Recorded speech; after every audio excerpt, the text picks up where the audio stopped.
Hi folks, my name is Varun and I am a software engineer at PayPal.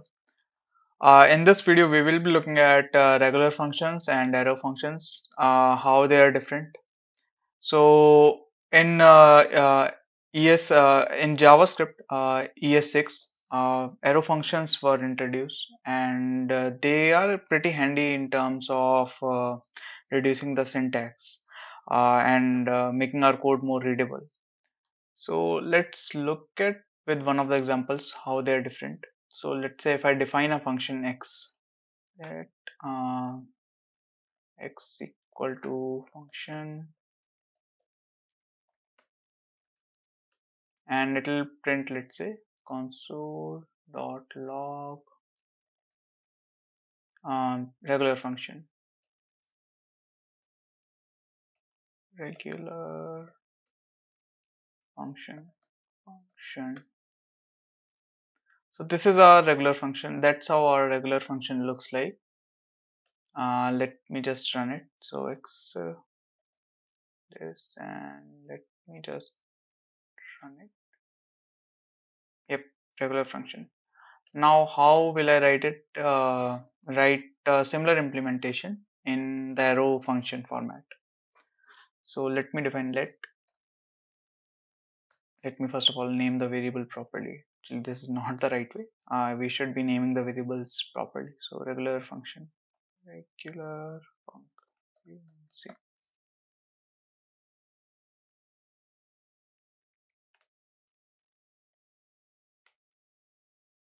Let arrow.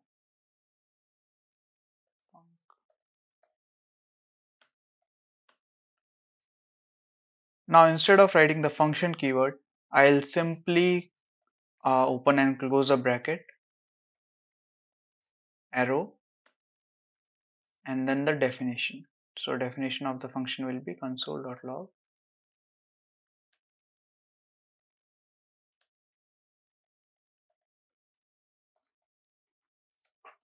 arrow function.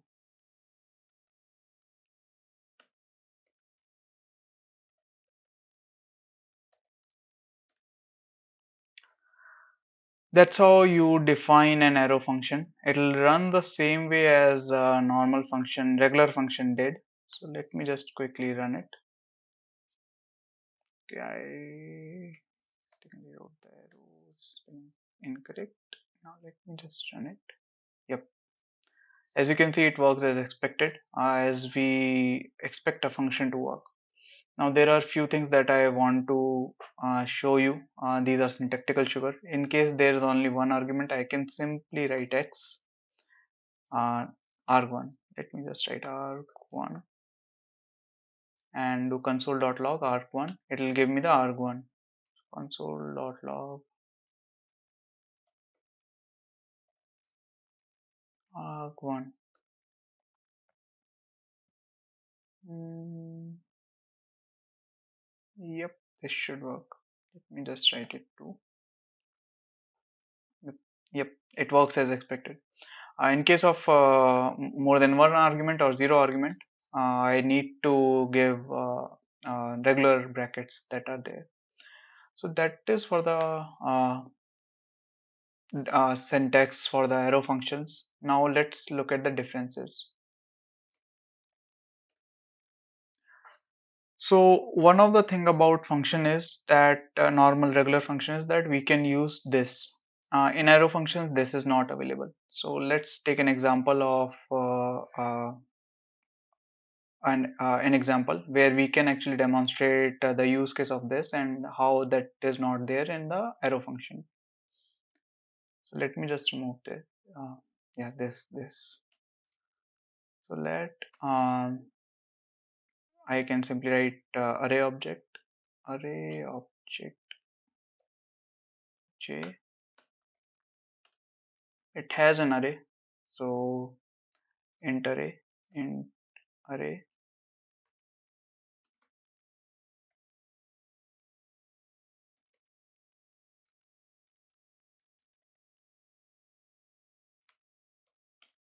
and it has a function. So let me name it get first element, get first element.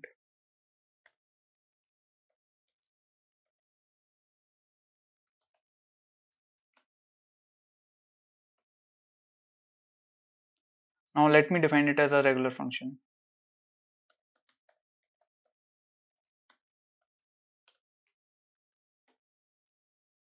uh, I can use this dot um, int array first element, that is 0. Whatever is at index 0, it should return me this.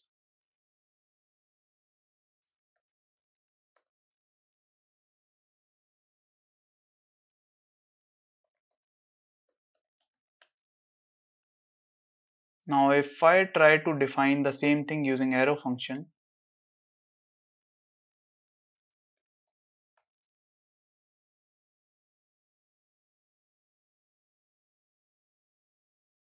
okay, yeah, comma, function,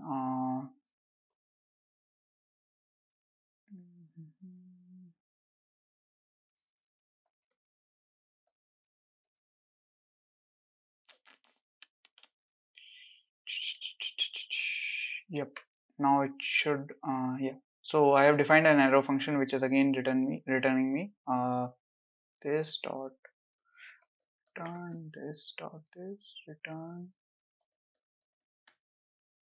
this. Now if I do console.log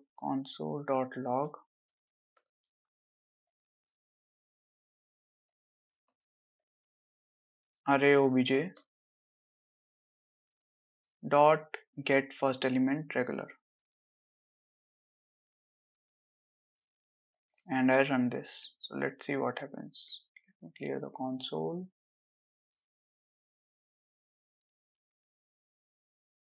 It returns me 1, which is the expected behavior. But if I run the arrow function,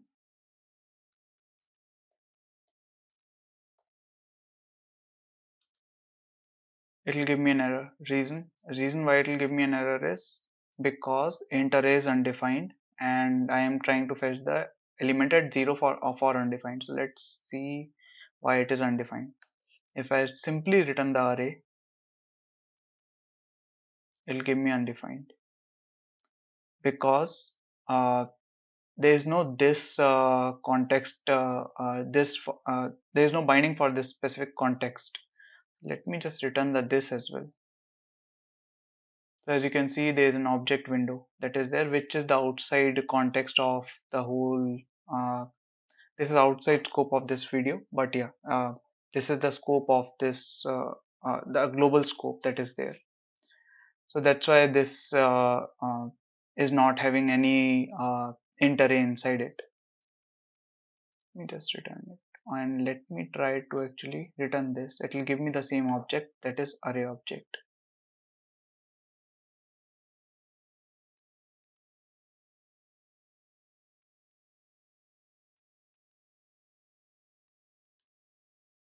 Yep, as you can see, it is returning me the array object. So that is one of the difference. Another difference that is there is, by default, if we don't give an argument to a function, there is a argument that is arguments, which takes in any argument that is there as an array like object.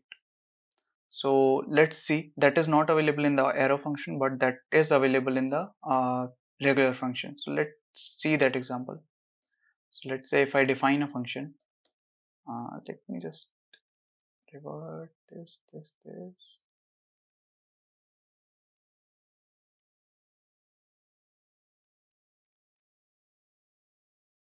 Yep, regular function. It is not having any argument, but let me just console.log arguments.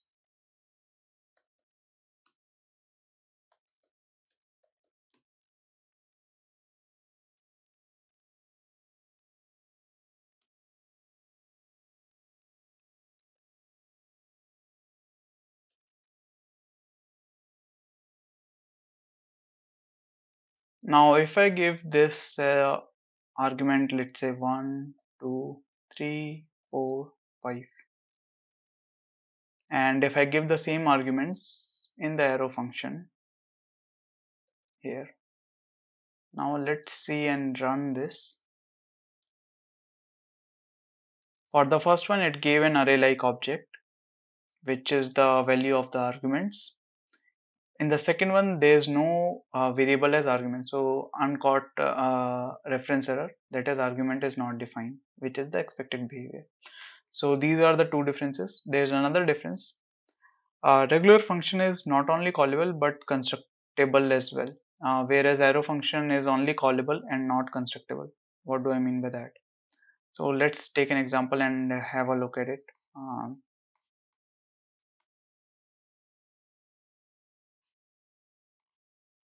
yep. So let's say if I define a function, mm, I can simply, instead of running a function, I can simply do new regular func equal to 1 2 3 4 this these arguments. And if I do new arrow function 1 2 3 4 and this, see what will be the output of this. Okay, yep, new is not spelled right. Let's see. Valid left hand assignment. Okay.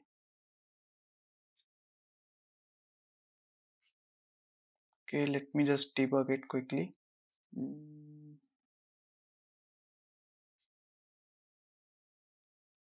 arrow function. Okay, let me just comment out the arrow function.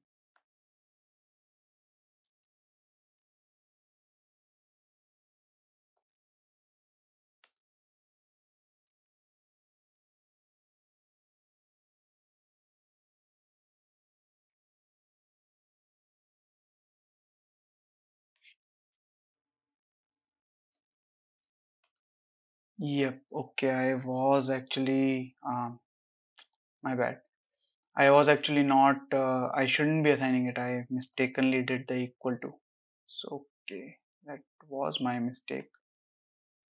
Now let me just quickly new arrow function and then try to run it. Yep, same. Arrow is not a constructor. So as you can see, it is not constructible, whereas regular function is constructible. So yeah, these are the three differences and major differences that are there. Apart from that, I guess in my opinion, uh, arrow functions are pretty useful because they reduce your code syntax and they are more readable as well as maintainable. So yeah, that's it for this video. Thanks.